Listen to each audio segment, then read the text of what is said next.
হয় যাতে ফ্লেভারটা আসে মাছের মাটি ফ্লেভার।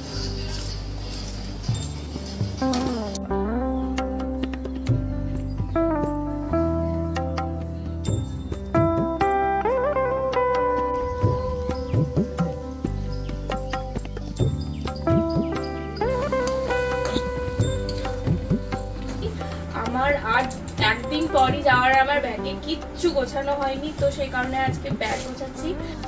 দারুণ হয়েছে। Hello everyone, good morning. কেমন আছো তোমরা সবাই? আশা করি সবাই খুব ভালো আছো। Welcome and welcome back to my channel. আমি স্মৃতি। তো আজকে আবার একটা ডেইলি ব্লগ তোমাদের সাথে শেয়ার করতে চলেছি, মানে আমার রুটিন আজকে সারাদিনের। আজকে ফার্স্ট না আমি তোমাদের সাথে একটা আমার ডেইলি রুটিনের ব্লগ শেয়ার করব। তো সেটা এখনো শেয়ার করিনি, একটু পরে শেয়ার করব। জানি না তোমাদের ওখানে রিয়েকশন বা কমেন্ট কেমন থাকবে, তো দেখা যাক। তার আগে আজকে আরও একটা ব্লগ শুরু করলাম, আর আজকেও দেখাবো তোমাদের যে সারাদিন কি কি করছি। আজকে আমি একটু দেরি করেই ব্লগটা শুরু করলাম। আমি এর আগে একবার নিচে গিয়ে আমার মর্নিং যে ডিটক্সটা খাই সেটা খেয়ে চলে এসেছি। এরপর আবার নিচে যাব, আর কি কি কাজ করছি আজকে সারাদিন তোমাদের সাথে শেয়ার করব। দেখতে থাকো পুরো ব্লগটা, আশা করি তোমাদের খুব ভালো লাগবে। আজকে সকালে উঠে এই বড় ট্রলিটা রকিকে দিয়ে বার করা করিয়েছি। আসলে আমি দুদিন পর একটা জায়গায় যাব, আর এখনও ব্যাগ গোছানো হয়নি, দেখি কতক্ষণে হচ্ছে, সে কারণে ব্যাগটা বার করালাম। আর নিচে এসেই আমাকে বড় জেঠু আমাদের গাছের পাকা প্রথম একটা আম দিল, খুব টেস্টি হবে মনে হচ্ছে।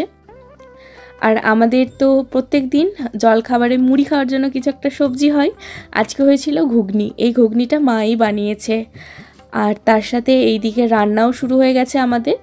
এখানে রান্না হচ্ছে খেড়ো, আলু আর বড়ি দিয়ে একটা সবজি। আর এখানে দেখো মিক্সিতে কি বাটা আছে। এটা ভাবছো হয়তো অনেকে পোস্ত, বাট এটা কিন্তু পোস্ত নয়, এটা হলো তিল, সাদা তিল। তিল দিয়ে মা হয়তো আজকে তিলের বড়া বানাবে, তাই তিল বেটে রেখেছে। আর এখানে দেখো অনেকগুলো পেঁয়াজ কেটে রেখেছে। রকি উঠে পড়েছে, তাই আমি সকালে চাটা বানিয়ে দিচ্ছি। সকালে মা বাবা একবার চা করে খেয়ে নেয়, আর তারপর রকি যখন ওঠে তখন আমি একবার চা বানাই, আর তার সাথে মা বাবাকেও দিই। আগের ব্লগটায় বলেছিলাম যে তোমরা কে কে চা প্রেমী, তার মধ্যে অনেকেই কমেন্ট করেছো দেখেছি যে তোমরা সবাই চা প্রেমী। আমি চা খেতে যতটা না ভালোবাসি, চা বানাতে তার থেকে বেশি ভালোবাসি। আমার যখন বিয়ে হয়নি তখনও বাড়িতে আমিই চা বানাতাম। বিয়ের আগেও আমি বেশ কয়েকবার আমার ডেলি রুটিনের ব্লগ শেয়ার করেছিলাম। সেই ব্লগগুলো যদি আমার কোনো পুরনো সাবস্ক্রাইবার দেখেছো তারা জানবে যে তখনও আমি কিন্তু বাড়িতে চা বানাতাম, আর ওখানেও সবাই আমার হাতে বানানো চা খেতে খুব ভালোবাসতো। জানো তো, আগে আমার শ্বশুর বাড়িতে অনেকগুলো আম গাছ ছিল, মানে আম গাছের বাগান ছিল বলতে পারো। যদি আমি সেগুলো এসে দেখিনি, আমি শুনেছি। বিয়ের পর এখানে আর মাত্র উঠোনে 3টে আম গাছই বেঁচে আছে। তার মধ্যে একটা আম গাছে এবছর ভালো আম হয়েছে, তো সেই আমগুলো আজকে পাড়া হবে, তোমাদেরকে দেখাবো তখন। চলো চাটা দিয়ে আসি রকিকে। মা এই সবজিটা চাপিয়ে দিয়ে গেছে পুজো করতে ঠাকুর ঘরে, আর আমাকে বলেছে সবজিটা হলে নামিয়ে দিতে, এখনও হয়নি সবজিটা। আর এইদিকে বাবা মুড়ি খাবে, আর যেহেতু ঘুগনি হয়েছে ভেবেছি আমিও আজকে একটু ঘুগনি দিয়ে মুড়ি খাবো, আমার ভীষণ ভালো লাগে খেতে, সে কারণে শসা কেটে নিচ্ছি। এই শসাগুলো আমাদের বাড়িতে যে হেল্পার আছে ঝুমাদির বাপের বাড়ির বাগানে হয়েছিল, তো এখান থেকে আমাদের জন্য এনে দিয়েছে। আর ঝুমাদি খুব ভালো, যে আমাদের বাড়িতে আমাদেরকে হেল্প করে কাজে। তো কোনো একটা ভ্লগে আমি চেষ্টা করব ঝুমাদির সাথেও তোমাদের দেখা করানোর। বাজারে কেনা শসা দেখবে অতটা টেস্ট হয় না, যতটা একেবারে বাগান থেকে তুলে আনা শসার টেস্ট হয়। তো এই শসাগুলো খেতে খুবই টেস্টি। তোমরা আগের ভ্লগে অনেকেই আমার ডিটক্স ওয়াটারটার ব্যাপারে জানতে চেয়েছো। ডিটক্স ওয়াটারটার রেসিপি তো অবশ্যই দেব, কিন্তু তার সাথে আরেকটা কথাও বলবো যে তোমরা সবাই চেষ্টা করবে রোজ অন্তত একটা করে শসা খাওয়ার। আগের ব্লগে একটা কমেন্ট এসেছে যে বাঁকুড়ায় মুড়ি খুব প্রসিদ্ধ। এটা একদম সত্যি কথা। বাঁকুড়ায় কারো বাড়িতে তোমরা দেখতে পাবে না যে কোনো ছোট ছোট জায়গায় মুড়ি রাখা আছে, বেশ বড় জায়গায় এখানে মুড়ি রাখা থাকে। আর মুড়ি খাওয়ারও বেশ বন্দোবস্ত খুব ভালোভাবে করা হয়। এটা শুধু বাঁকুড়া বলে নয়, আমি বীরভূমেও দেখেছি এটা আছে, যেখানে আমার বাপের বাড়ি। এইদিকে দেখো মা যে তিলটা বেটে রেখেছিল, ওই তিলটা দিয়ে আমি ভেবেছিলাম বড়া বানাবে, কিন্তু বড়া বানাইনি, পেঁয়াজ দিয়ে তিলে পেঁয়াজে একটা কিছু বানাচ্ছে। আমার ব্রেকফাস্ট করা হয়ে গেছে, আর আমি চেষ্টা করি প্রত্যেকদিন ব্রেকফাস্ট করার আধ ঘন্টা বা 1 ঘন্টা পর একটা কিছু ফল খাওয়ার, সেটা যে কোনো ফল হতে পারে। তো আজকে বাড়িতে তরমুজটা ছিল, তাই ওটাই খাচ্ছি। আর আমাদের এবারে ভাত চাপানো হবে, মা তাই এখানে দেখো চাল বার করে নিচ্ছে। আর আমাদের রান্নাঘরটা এত বড় যে ওখানে একটা খাট পর্যন্ত রাখা আছে।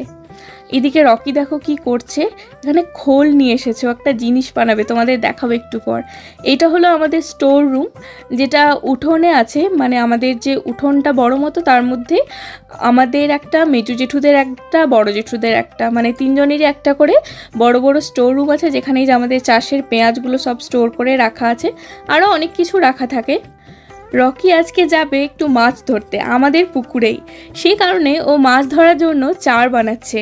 তো আমি ওকে বললাম দেখি তুমি কেমন করে চারটা বানাও, সেটাও একটু সবাইকে দেখাই। তো দেখো এখানে ও খোল নিয়েছে, খোলটাকে একটু দেখলাম ভেজে নিল তাওয়াতে। হ্যাঁ মাছ পাই, হ্যাঁ কোথায় যায় আমি জানি না, ওইদিকে যায় কোন একটা পুকুর। হ্যাঁ হ্যাঁ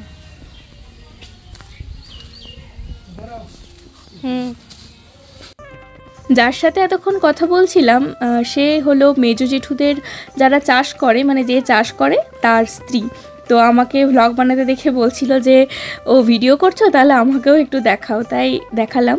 তো যে খোলটা ভেজে রেখেছিল তার সাথে দেখলাম একটা মাটি মেশালো একটু, আর তারপর একটা মশলা মিক্স করলো। বলছিল যে এটা নাকি ওই বিরিয়ানিতে যে মশলাটা দেয় নাকি সেই মশলাটার মতো একটা মশলা, এই সেন্টটাই নাকি মাছেরা খুব ভালো পছন্দ করে আর মাছ আসে খেতে। আর তারপর জল মিক্স করে এরকম গোল গোল পাকিয়ে নিচ্ছিল। গ্রামের প্রকৃতি যে কতটা ফ্রেশ সেটা এই আকাশটা দেখেই বোঝা যাচ্ছে। দেখো আমি একটু বাইরে বেরিয়ে এলাম, কারণ আজকে আমাদের ওই যে দেখছো আম গাছটা, ওই আম গাছের আমগুলো আজকে পাড়া হবে, সে কারণে আমি দেখতে এলাম। অনেকগুলো নারকেলও ধরেছে আমাদের উঠোনে 4টে নারকেল গাছ আছে। আর এই আকাশটা দেখে আমার মনটা ভরে গেল, মনে হচ্ছে যেন শরৎকাল। কি সুন্দর মনোরম প্রকৃতি। এই রকম পরিবেশ কিন্তু যত বড় শহরে যাওয়া যাক পাওয়া যাবে না, কিন্তু গ্রামে সেরকম সোর্স অফ ইনকাম নেই বলেই শহরে যেতেই হয়, কিন্তু গ্রামের প্রকৃতি আলাদা রকম। এতক্ষণ তোমাদেরকে দেখালাম যে রকি মাছ ধরার জন্য একটা চার বানাচ্ছিল। তো ও বলল শুধু চার দিয়ে নাকি মাছ ধরা হয় না, মাছ ধরার জন্য একটা টোপ বানাতে হয়। তো সেই কারণে এখন টোপ বানাচ্ছে। পাউরুটি নিয়েছে, একটু ভাত নিয়েছে দেখলাম, তার সাথে ঘি মধু এইসব মিক্স করে ওটাও বানাচ্ছিল। তো ওইদিকে ওটা বানাক, ততক্ষণে আমি দেখতে এলাম যে আমাদের আম পাড়া হচ্ছে গাছে, সেটাই গাছের ওপর একজন চেপে আছে, জুম করে দেখাচ্ছি, জানি না তোমরা কতটা দেখতে পাচ্ছ। ওই যার সাথে আমি এতক্ষণ গল্প করছিলাম, মেজো জেঠুদের বাড়িতে যারা চাষ করে, মানে যে মুনিশ, সেই উঠেছিল গাছে। আর এই যে দেখো আমি একটা পাকা আম পেয়ে গেছিলাম, কি সুন্দর গাছের পাকা আম হয়ে গেছে, দেখি দেখি, ভেরি গুড। আম পাড়া হয়ে গেছে, দেখো এক ঝুড়ি আম হয়েছে আমাদের, একেবারে মিষ্টি মিষ্টি গাছের পাকা আম, দারুণ লাগবে খেতে এই আমগুলো। বেশ অনেকক্ষণ নিচে ছিলাম আজকে, তারপর আমার রুমে এসে স্নান করে নিলাম। আর আমার রুমে অ্যাটাচ একটা ওয়াশরুম আছে, ওটাই আমি ইউজ করি। আর তারপর আমার স্কিন কেয়ার করে নেব। আগের ভ্লগে কেউ কেউ বলেছো যে আমার স্কিন কেয়ার রুটিনটা শেয়ার করতে, আমি খুব তাড়াতাড়ি শেয়ার করে দেবো। তবে স্কিন কেয়ার প্রত্যেকের করা উচিত, কারণ স্কিন কেয়ার করলে স্কিন খুব ভালো থাকে।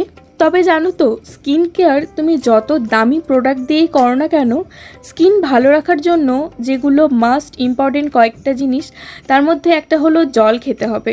প্রচুর প্রচুর পরিমাণে জল খেতে হবে, সারাদিনে অন্তত 3 থেকে 4 লিটার যদি জল খেতে পারো, তাহলে স্কিন এমনিতেই হেলদি থাকবে। তার সাথে ভালো ভালো সবজি ফল এগুলোও খেতে হবে। আর বাইরের খাবার বা জাঙ্ক ফুডটা যদি একটু অ্যাভয়েড করতে পারো, তাহলে কিন্তু স্কিন ভালো থাকে। দেখো আমি রেগুলার স্কিন কেয়ার করি বলে আমার স্কিন কিন্তু বেশ ভালোই গ্লোয়িং আছে, তোমরাও ট্রাই করতে পারো। তো আমি রেডি হয়ে গেলাম, আবার নিচে যাচ্ছি। নিচে চলে এসেছি লাঞ্চ করার জন্য। আর আজকে আমাদের লাঞ্চে ছিল ভাত, তার সাথে ছিল খেরো আলু আর বড়ি দিয়ে সবজিটা, তিল আর পেঁয়াজ দিয়ে ভাজা, যেটা আমি প্রথমবার খেলাম, খুব ভালো লাগলো। আর ডিমের ঝোল ছিল। আমাদের ওইদিকে না তিলের রান্না খুব একটা বেশি হয় না, যেটা আমি এই বাঁকুড়া সাইডে একটু বেশি দেখেছি। আর ছিল ঢ্যাঁড়স সেদ্ধ আর আমের চাটনি ছিল। আর আজকে আমাদের গাছে আম পাড়া হয়েছে, তাই পাকা আম কাটা হবে। যে আমগুলো পাড়া হয়েছিল তার মধ্যে কিছু কিছু আম একটু পরিমাণে কাঁচা ছিল, মানে খুব কাঁচা নয় আবার খুব পাকাও নয়। সেগুলো দিয়ে মা আজকে আমের একটা জেলি বানিয়ে রাখছে, এটা অনেক দিন ভালো থাকে। তো দেখো জেলিটা তৈরি হয়ে গেছে আর টেস্টও দারুণ হয়েছে জেলিটার। আমাদের লাঞ্চ হয়ে গেছে আর আমি সবার জন্য আম কেটে নিয়েছি, সবাই মিলে আম খাবো এবারে। গুড আফটারনুন, এখন হলো বিকালবেলা, দুপুরে একটু রেস্ট নিচ্ছিলাম আর উঠে একটু রেডি হলাম, কারণ রকির সাথে একটু যাব সোনামুখী, আমার কয়েকটা জিনিসের দরকার আছে, ওখান থেকে নিয়ে আসবো। আসলে দুদিন পর আমি একটা জায়গায় যাচ্ছি, তো সেই কারণেই কোথায় যাচ্ছি কি যাচ্ছি তোমাদেরকে সমস্ত কিছুই বলবো।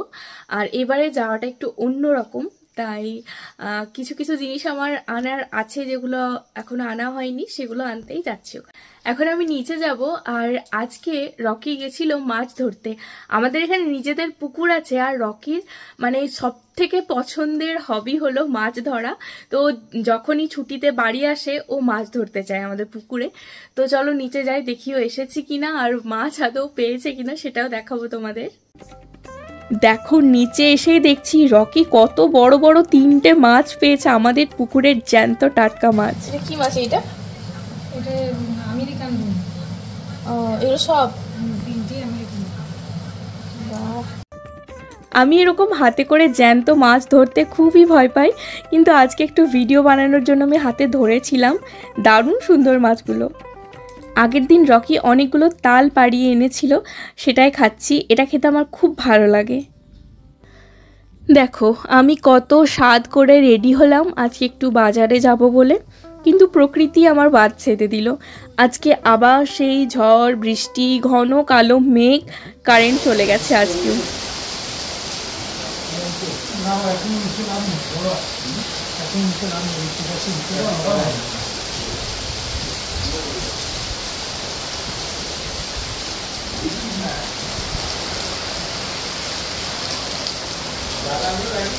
বিকাল থেকে রেডি হয়ে বসে থাকলাম আর বৃষ্টি এসে আমার পুরো প্ল্যানে জল ঢেলে দিল।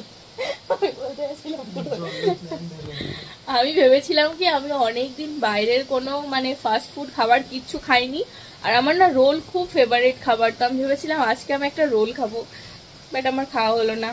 তো আমি একটু বললাম যে আমার রোল খেতে খুব ইচ্ছা করছে, ও দেখো কি করছে, তখন ও ফোনে রোল বানানো দেখছে যাতে আমার জন্য রোল বানিয়ে দিতে পারে। সত্যি প্রত্যেক দিন আমরা ভাবছি যে যাবো, আর প্রত্যেক দিন এরকম বিকাল হলে বৃষ্টি শুরু হয়ে যাচ্ছে। তো আমরা ভেবেছি যে কালকে আমরা সকাল দিকেই চলে যাব।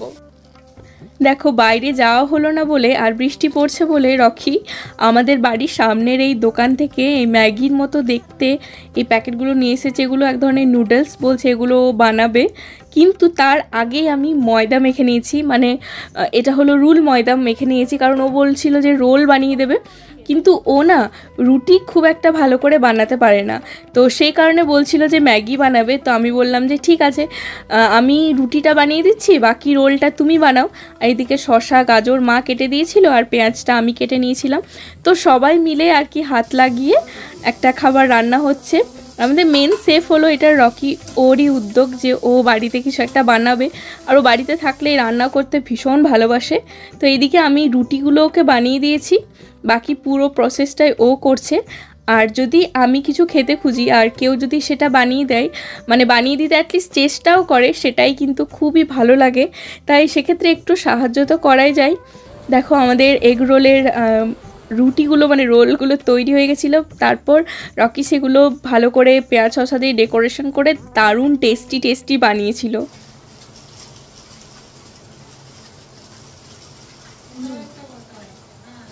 দারুণ হয়েছে।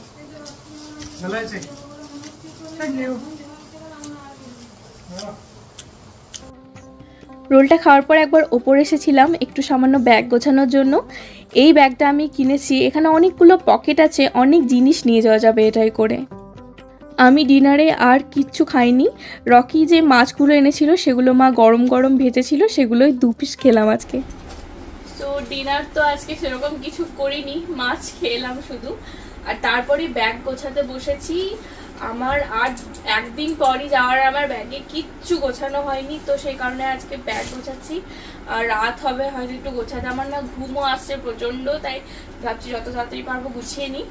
আর এইবারে আমি যাচ্ছি একটা জায়গায় ঘুরতে, ওইখানে আমার সাথে রকি যাচ্ছে না, তো সেই কারণেও একটু মন খারাপ আছে যে ও গেলে আমার আরো ভালো লাগতো।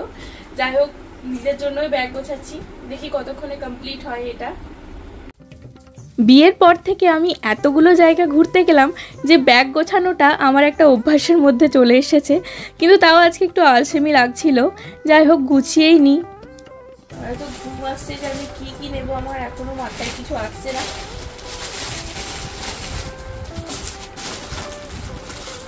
তো এখন আমার ব্যাগ গোছাতে বেশ কিছুক্ষণ সময় তো লাগবেই, সে কারণে আর এই ব্লগটা লেন্দি করতে চাইছি না। এই ব্লগটা আমি এখানেই এন্ড করছি। আশা করি তোমাদের এই ব্লগটা দেখে তোমাদের ভালো লেগেছে। কেমন লাগলো আমাকে কমেন্ট করে অবশ্যই জানিও। আর হ্যাঁ, আজকে সকালে আমি আমার একটা ডেইলি রুটিন ব্লগ শেয়ার করেছি, সেখানে তোমরা সবাই এত এত ভালো ভালো কমেন্ট করেছো, আমার ভীষণ ভালো লেগেছে। থ্যাংক ইউ সো মাচ তোমাদের সবাইকে। এই ব্লগটারও কমেন্ট বক্সে প্লিজ তোমরা ভালো ভালো কমেন্ট করো, আমি সবার কমেন্ট পড়ি, সবাইকে রিপ্লাই দিই। তো ব্যাগ গুছিয়ে নিই, তারপর ঘুমাবো। আর কোথায় যাচ্ছি তোমাদেরকে আমি নেক্সট ভিডিওতে বলে দেবো। আর যদি এরকম ভিডিও আরও দেখতে চাও তাহলে সেটাও জানিও। সবাই খুব ভালো থেকো, সুস্থ থেকো। দেখা হবে অন্য একটা ব্লগে। সবাইকে জানাই গুড নাইট অ্যান্ড টাটা।